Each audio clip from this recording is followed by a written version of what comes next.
सुनैना देवी धीरे धीरे कमरे की खिड़की के पास बैठी हुई थी। बाहर हल्की धूप फैली थी, लेकिन उनके मन का अंधेरा उससे छंटने वाला नहीं था। उनकी गोद में पति की तस्वीर थी, एक पुरानी फीकी हो चुकी सीपीआई टाइप फोटो, जिसके कोनों पर हल्की सिलवटें पड़ चुकी थी। उन्होंने उस तस्वीर को अपने कांपते हाथों से थाम रखा था, जैसे वो फोटो ही अब उनकी जिंदगी की अंतिम डोर हो। उनकी आंखों से आंसू एक तक बहते जा रहे थे, होंठ हौले हौले बुदबुदा रहे थे। कब तक इंतजार करूंगी तुम्हारा रामदीन जी, कब तक? 5 साल हो चुके थे रामदीन जी को इस दुनिया से गए हुए, लेकिन सुनैना देवी के लिए वो वक्त वहीं कहीं ठहर गया था। शादी के बाद की लंबी जिंदगी की जाने कितनी यादें, कितनी बातें, कितने सुख दुख आज एक एक कर उनकी आंखों के सामने घूम रहे थे। आज उनकी तबीयत भी कुछ ठीक नहीं लग रही थी। सुबह से ही पेट में भारीपन था, गैस की जलन थी और बेचैनी अलग। शायद रात का बचा हुआ खाना गर्म करके खा लिया था। और वैसे भी जब कोई अपना खाने को पूछने वाला न हो तो भूख भी मजबूरी बन जाती है। उन्होंने करवट ली और धीमी आवाज में अपनी बहू रानी को पुकारा। बहू, ओ रानी, जरा राहुल को फोन कर दे। बोल दे मेरी तबीयत कुछ ठीक नहीं लग रही है, हो सके तो जल्दी घर आ जाए। इतना सुनना था कि रानी जैसे बेकाबू हो गई। वो जो किचन में सब्जी काट रही थी, वहीं से ऊंची आवाज में तमतमाती बोली, माँ जी, आपको तो कोई काम धंधा है नहीं, बस बैठे बैठे हर दिन कोई न कोई ड्रामा कर देती हैं।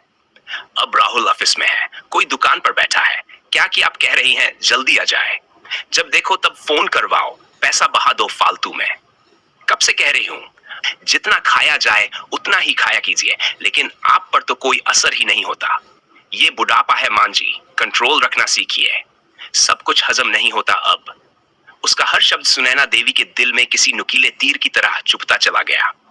उन्होंने एक बार फिर अपने पति की तस्वीर को देखा और सिर झुकाकर कहा, देख रहे हो रामदीन जी, तुम्हारी सुनैना अब बोझ बन गई है इस घर में। भीतर तक टूट चुकी सुनैना देवी धीमे कदमों से अपने कमरे की ओर चल पड़ी। शरीर कांप रहा था और आंखें आंसुओं से भीगी थी। कमरे में पहुंचकर उन्होंने दरवाजा अंदर से बंद कर लिया। फिर चुपचाप जाकर अपने पुराने बक्से के पास बैठ गई, जिसमें उनकी कुछ पुरानी चिट्ठियां, रामदीन जी की घड़ी और शादी की एक तस्वीर रखी थी। उन्होंने वह तस्वीर उठाई और अपने सीने से चिपका ली। कमरे की दीवारें अब उनकी सिसकियों की गवाह बन गई थी। सुनैना देवी कमरे के कोने में बैठी थी। चेहरे पर थकावट साफ झलक रही थी।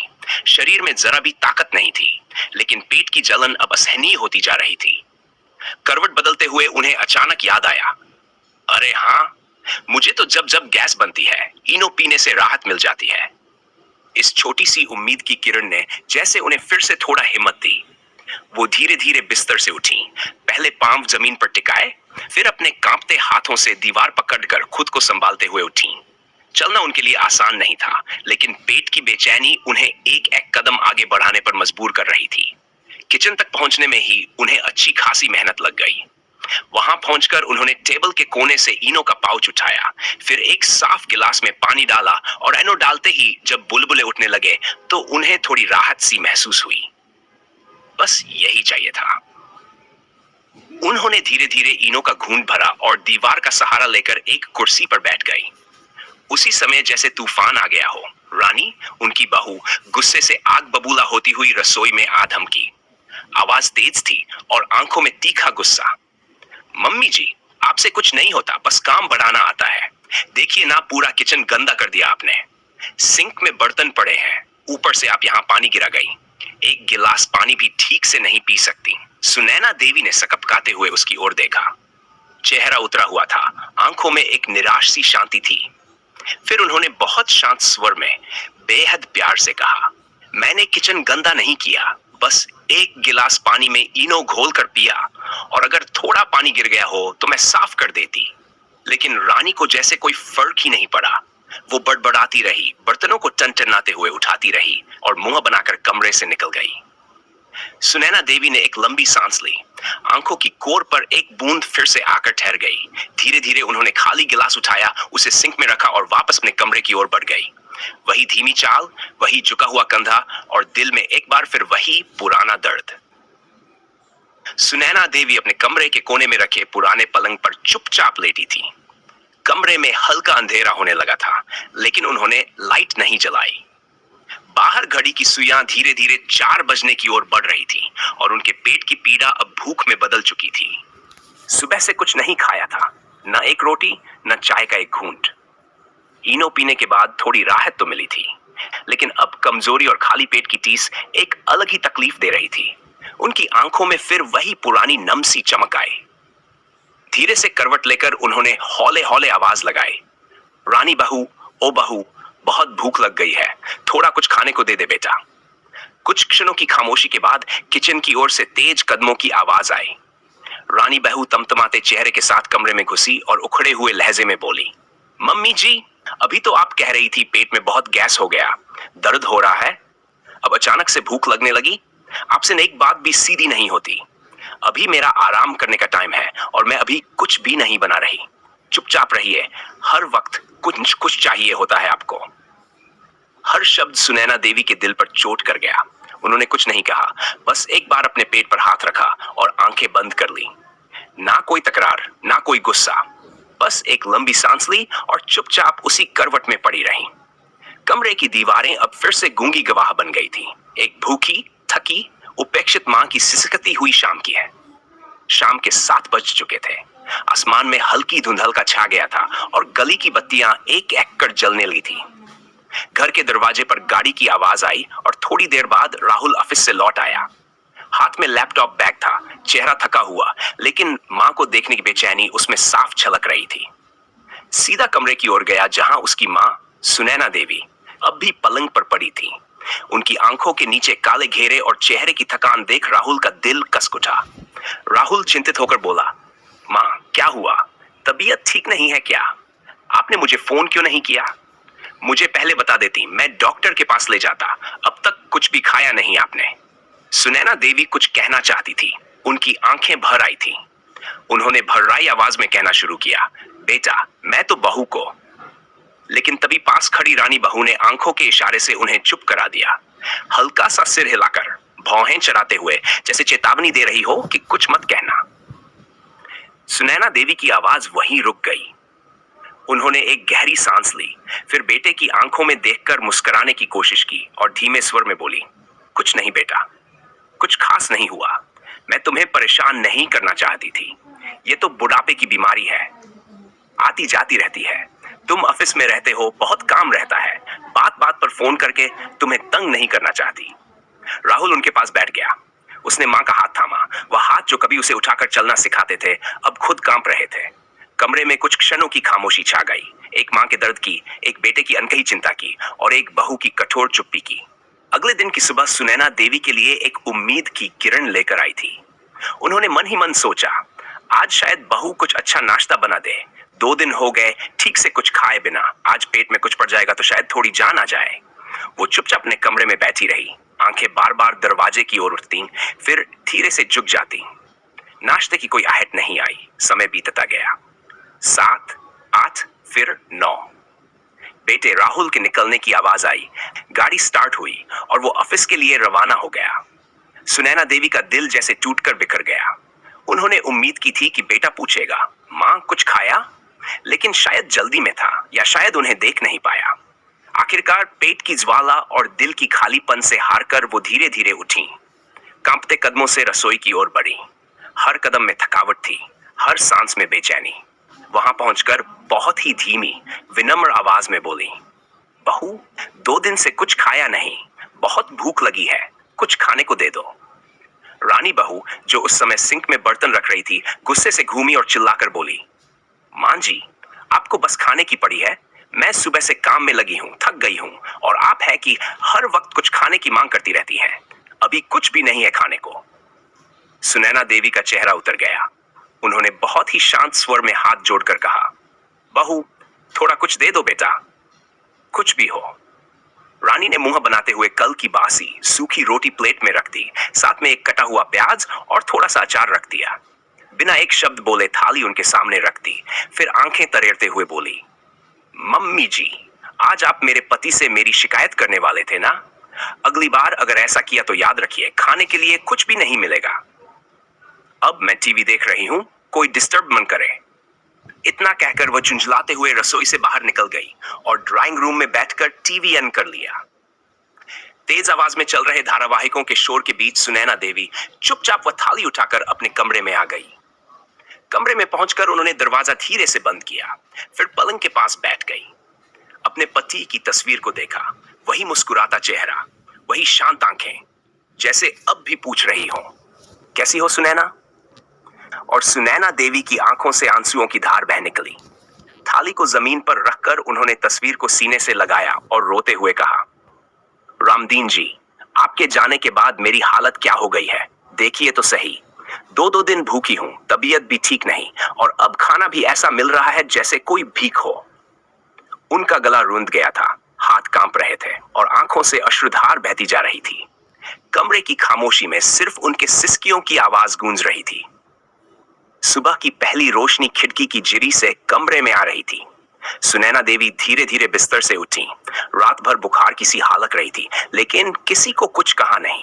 बदन थका हुआ था, आंखें भारी और दिल एक अजीब बेचैनी से हो। उसी समय राहुल नाश्ता करते हुए बोला, रानी, मम्मी बहुत कमजोर लग रही हैं, एक बार डॉक्टर को दिखा देना आज। मैं ऑफिस के लिए निकल रहा हूं, तुम संभाल लेना। रानी ने बिना कोई प्रतिक्रिया दिए सिर हिला दिया। राहुल मां की ओर एक बार देखकर चिंता भरी निगाहों से मुस्कुराया और ऑफिस के लिए निकल गया। उसके जाते ही जैसे रानी का चेहरा बदल गया। वह तेजी से सुनैना देवी के कमरे में आई और गुस्से से बोली, क्या मम्मी जी, आपको हमेशा कोई ना कोई बहाना चाहिए होता है डॉक्टर के पास जाने का। आपको तो लगता है सिर्फ पैसा खर्च करवाने में ही मजा आता है। हर दिन कोई न कोई बीमारी, कोई कमजोरी। सुनैना देवी कुछ कहने ही वाली थी कि रानी ने और तीखे स्वर में कहा, अगर आप इसी तरह करती रहीं तो मैं एक दिन आपको वृद्धाश्रम में पहुंचा दूंगी, फिर मत कहिएगा कि मैंने नहीं बताया। ये शब्द सुनैना देवी के कानों में किसी हथौड़े की तरह पड़े। वह हक्की बक्की सी रानी को देखती रह गई। आंखों से आंसू छलकने को थे, लेकिन वो जैसे अब बहने की भी ताकत नहीं रखते थे। वो धीरे से अपने बिस्तर पर बैठ गई। मन के भीतर हलचल मच रही थी। उन्होंने सोचा, क्यों न मैं राहुल को सब बता दूं, जो कुछ भी रानी करती है, जैसे बोलती है, जैसा व्यवहार करती है, वो सब कह दूं। वो तो बेटा है मेरा, मेरी तकलीफ समझेगा। लेकिन इसी सोच के अगले ही क्षण उनका दिल कांप गया। नहीं नहीं, अगर राहुल को सब बता दिया तो उसका घर बिखर जाएगा, उसका सुख चैन चला जाएगा, उसके जीवन में कलह आ जाएगा। वो मन ही मन टूट चुकी थी। तो फिर किससे कहूं, क्या कहूं, कैसे कहूं? कमरे की दीवारों ने उनका दर्द देखा, लेकिन कोई जवाब नहीं दिया। वे चुपचाप खिड़की के पास बैठी, आंखें आसमान की ओर टिकाए, जैसे वहां कहीं कोई सुनने वाला हो, कोई जवाब देने वाला हो। दोपहर का वक्त था। घर के हर कोने में एक अजीब सी खामोशी पसरी हुई थी। रानी बहू खाना खाकर अपने कमरे में जाकर आराम करने लेट गई थी। पंखा चल रहा था, खिड़की पर पर्दे लहरा रहे थे और उसकी आंखें नींद की आगोश में समा गई। उधर सुनैना देवी खामोशी से उठी। उनकी आंखों में एक ठहराव था, न रोष न शिकायत, बस एक गहरी चुप्पी। शरीर में अब पहले जैसी ताकत नहीं बची थी, लेकिन मन में जो बोझ था वो अब और सहने लायक नहीं रहा। बिना किसी को बताए, बिना कुछ कहे, वो धीरे धीरे दरवाजे की ओर बढ़ी। साड़ी का पल्लू सिर पर रख लिया, दरवाजा खोला और एक लंबी सांस लेते हुए बाहर निकल गई। गली में दोपहर की चुप्पी पसरी हुई थी। पड़ोसी घरों के दरवाजे बंद थे, किसी ने उन्हें जाते नहीं देखा। वो एक एक कदम बढ़ाती रही, जैसे अपने दर्द से दूर जाने की कोशिश कर रही हो। रानी जब उठी तब 4 बजने को थे। आंखें मलते हुए वो बिस्तर से उतरी और पानी पीने के लिए रसोई की ओर बढ़ी। तभी उसे एहसास हुआ, मम्मी जी कहाँ हैं? पहले उसने कमरे में झांका, फिर आंगन, फिर रसोई, लेकिन सुनैना देवी कहीं नहीं थी। उसका दिल धड़कने लगा। घबराहट में उसने आसपास देखा, गली में झांका, पड़ोसी के घर तक गई, लेकिन कोई सुराग नहीं मिला। अब शाम होने लगी थी, अंधेरा गहराने को था। राहुल के आने का समय हो चला था। रानी की घबराहट अब डर में बदल रही थी। उसने कांपते हाथों से राहुल को फोन मिलाया। फोन उठते ही बोली, राहुल, पता नहीं मम्मी जी कहाँ हैं, मिल नहीं रही है, घर पर नहीं है। राहुल हैरान होकर बोला, क्या? तुम कहाँ थी? मम्मी कहाँ चली गई? रानी बोली, मैं तो अपने कमरे में दोपहर को आराम कर रही थी। जब उठकर बाहर आई तो मम्मी जी नहीं थी। पास के गार्डन में भी जाकर देख आई हूं, लेकिन वहां भी नहीं है। राहुल का माथा ठनक गया। वह गुस्से से बोला, तुम्हें ध्यान नहीं था? मम्मी बीमार है, कमजोर है और तुम बेखबर आराम कर रही थी। राहुल ने तुरंत ऑफिस से छुट्टी ली और घर के लिए निकल पड़ा। घर पहुंचते ही माहौल बदला बदला था। उसने दरवाजा खोलते ही मां का नाम पुकारा, मां, मां। कोई उत्तर नहीं। राहुल अब बेचैन हो चुका था। उसने तुरंत एक एक रिश्तेदार को फोन करना शुरू कर दिया। मम्मी घर पर नहीं है क्या? वह आपके यहाँ आई है? फोन पर एक रिश्तेदार ने चिंता जताई। अरे नहीं बेटा, वो तो यहाँ नहीं आई, लेकिन सब ठीक तो है। कुछ ही देर में खबर फैलने लगी। कुछ रिश्तेदारों में हलचल मच गई। किसी ने कहा, सुनैना देवी ने ठीक नहीं किया, इस तरह घर छोड़कर जाना ठीक नहीं। लेकिन तभी एक बुजुर्ग चाचा, जो राहुल के चाचा लगते थे, फोन पर गहरी आवाज में बोले, राहुल बेटा, ये तो होना ही था। राहुल चौंक कर बोला, क्या मतलब चाचा जी? मैं मम्मी को नहीं सताता था। आप कैसी बात कर रहे हैं? चाचा जी की आवाज में अब भाव और कड़वाहट दोनों थे। तो अपनी बीवी से पूछो राहुल, पूछो कि तुम्हारी माँ के साथ क्या सलूक करती थी। दो दो तीन तीन दिन भूखे रखती थी तुम्हारी माँ को। तबीयत खराब होने पर भी डॉक्टर के पास नहीं ले गई। वो सब सुनने के बाद भी तुम्हारी माँ चुप थी, तुम्हारे घर को टूटने से बचाने के लिए। इतना सुनते ही राहुल की आंखें खुली की खुली रह गई। उसका चेहरा सुन्न पड़ गया, जैसे किसी ने जमीन खींच ली हो उसके पैरों के नीचे से। आंखों के आगे माँ की थकी हुई आंखें, कांपते हाथ और चुपचाप झुकी हुई पीठ घूमने लगी। उसका दिल जल उठा। गुस्से से उसका चेहरा तमतमा गया। रानी, तुमने ये सब किया और मुझे कुछ भी नहीं बताया? अब घर की दीवारों में सन्नाटा नहीं, चीखते हुए पछतावे की गूंज उठने लगी थी। राहुल की आंखों में बेचैनी थी, दिल में डर और आत्मा में पछतावा। माँ के अचानक चले जाने की खबर से वह पागलों की तरह इधर उधर भटक रहा था। रिश्तेदारों से पूछ चुका था, पड़ोस के हर घर में झांक चुका था।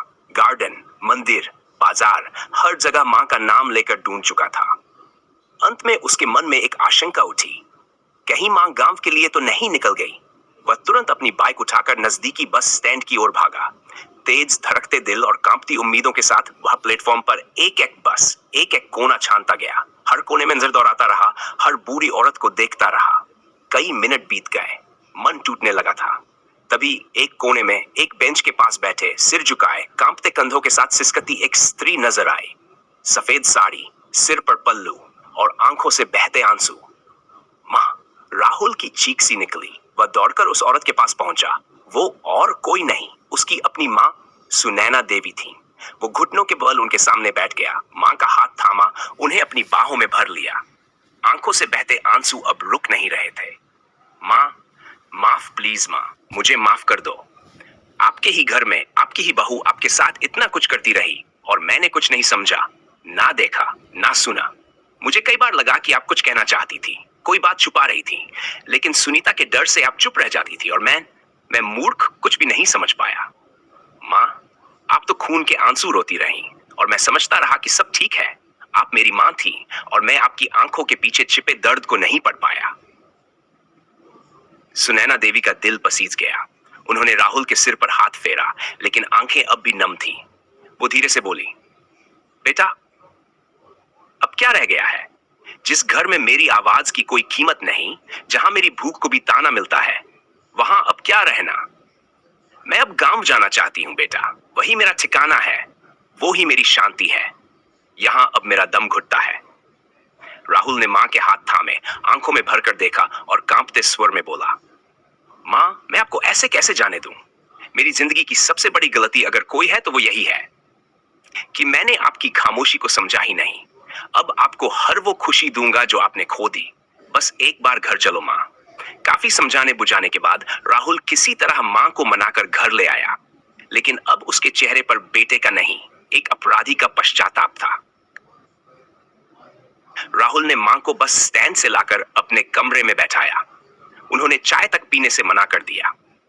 उनके चेहरे पर अब सिर्फ थकावट नहीं, एक गहरी टूटन थी, जैसे आत्मा तक थक चुकी हो। राहुल की आंखों में अब गुस्सा नहीं था, बल्कि एक ठोस फैसला था। उसने मां को रजाई ओढ़ाकर चुपचाप उनके पास बैठा, सिर झुकाए। रात भर वह कुछ नहीं बोला। रानी, उसकी पत्नी, अपने कमरे में थी। अब डर के मारे उसे भी नींद नहीं आ रही थी। सुबह के पहले उजाले में राहुल उठा, सबसे पहले किचन में गया। दूध गर्म किया, मां के लिए हल्की चाय बनाई। जब चाय लेकर मां के पास गया तो सुनैना देवी चौंक गई। बेटा, तू? राहुल ने उनके पैर छूते हुए कहा, अब हर दिन माँ, अब हर दिन सिर्फ मैं, अब आपको कोई भूखा नहीं रखेगा। रानी बाहर आई, पर राहुल ने उसकी ओर देखे बिना कहा, अब तुम आराम करो, बहुत थक गई होगी मेरी पत्नी, अब कुछ काम मत करना, अब सब मैं करूंगा। रानी समझ गई, बात अब बहुत आगे निकल चुकी है।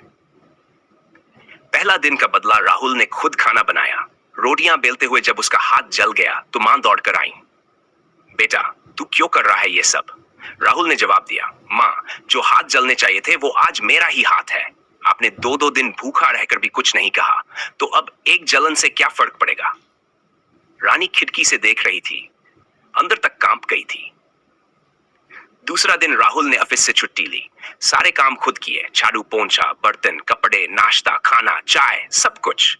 रानी आगे बढ़ी कुछ करने तो राहुल ने सख्त लहजे में कहा, अब कुछ नहीं, अब मां की तकलीफ की कीमत तुझे हर रोज देखनी पड़ेगी।